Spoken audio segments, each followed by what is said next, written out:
Hi, everyone. Welcome back to your cozy little English corner. I'm Emma. And I'm Jack. So happy you're here again. Maybe you're at work right now, maybe you're avoiding your work right now, and honestly, that's okay. You're still learning English, and that counts as productivity, right? Exactly. If you're going to avoid your responsibilities, at least do it in English.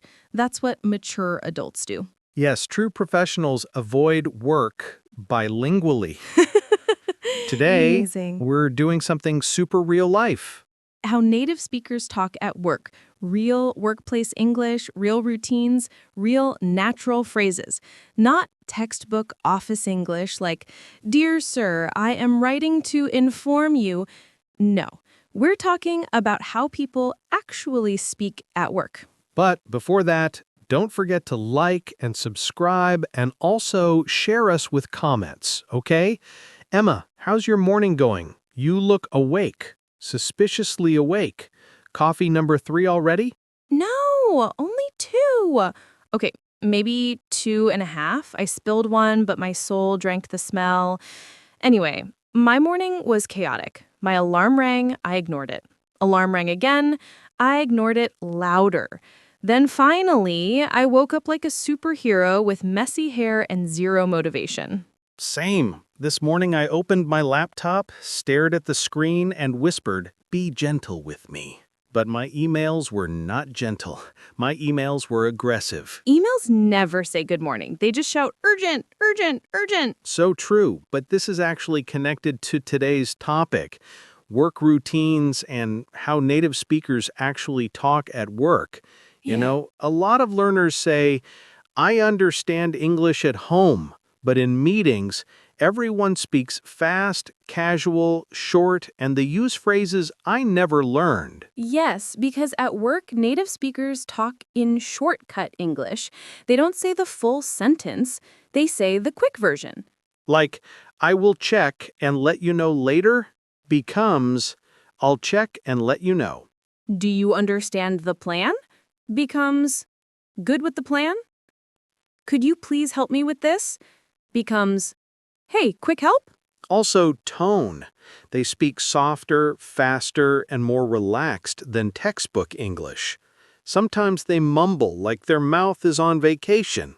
And sometimes they use work expressions that are not in textbooks.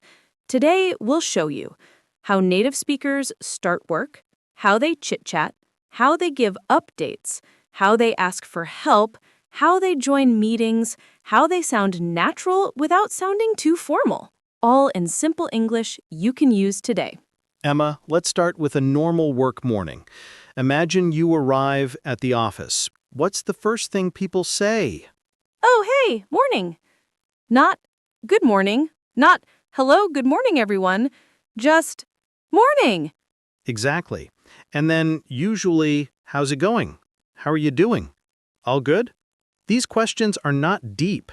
They don't want your life story. Just say, "Good, you?" "Yeah, all good." Then everybody walks to the kitchen, pretending to work while actually making coffee. Yes. And then comes the real communication. Not emails, not meetings, but tiny social English. Like, "Long weekend, huh? Feels like Monday part 2.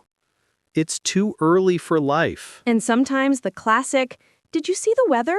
Because adults always talk about weather before talking about work. Okay, so after coffee, what next? They open their laptop, sigh dramatically, and say, "All right, let's do this. Okay, where do I start? Emails! Here we go!" Yes, and when they see too many emails, they say, nope, not today. I'm not emotionally prepared. So how do native speakers describe work they must do? They say things like, "I gotta finish this report." Gotta means got to. "I'm working on the presentation. I'll jump on that after lunch. I'll get to it later today." And when they want to delay something politely, they say, let me circle back later. I'll take a look soon. Let's put a pin in it. Means pause it. Maybe after the meeting. Can we do this tomorrow? None of them say, I cannot complete this at the moment due to workload. That's textbook English. Nobody talks like that unless they're a robot. Okay, Jack, let's do the fun part. How do native speakers ask for help at work? Easy. They don't say, "Can you assist me with this task?"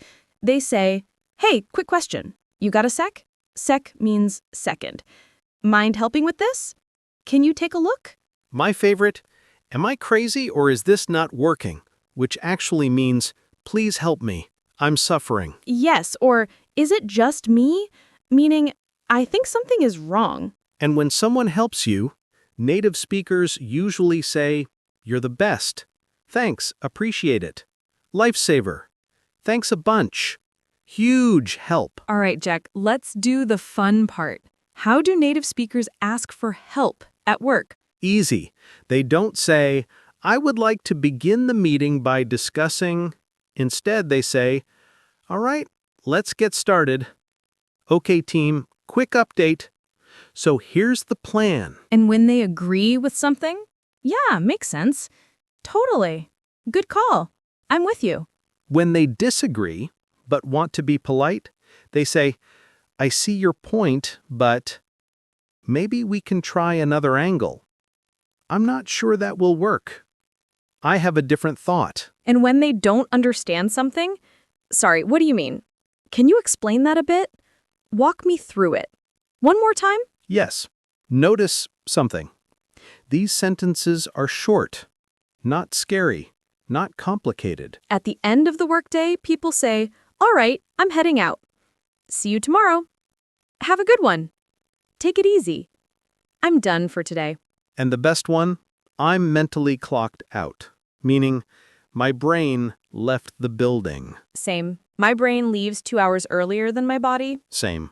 My brain leaves right after lunch. If you want to sound natural at work, don't try to speak with perfect grammar every time. Use short, real phrases. Use normal tone. Use your human voice. Exactly. Native speakers are not perfect. They speak fast, simple, messy, relaxed English, and you can too. Don't wait until you feel ready. Use small workplace English every day. Use one natural phrase today, one reaction word, one shortcut English sentence. Because your English is not broken, it's under construction and you're doing great. We're proud of you. And your English work routine is getting better every day. I'm Emma. And I'm Jack. Thanks for learning with us. See you in the next one. Bye, Ellie.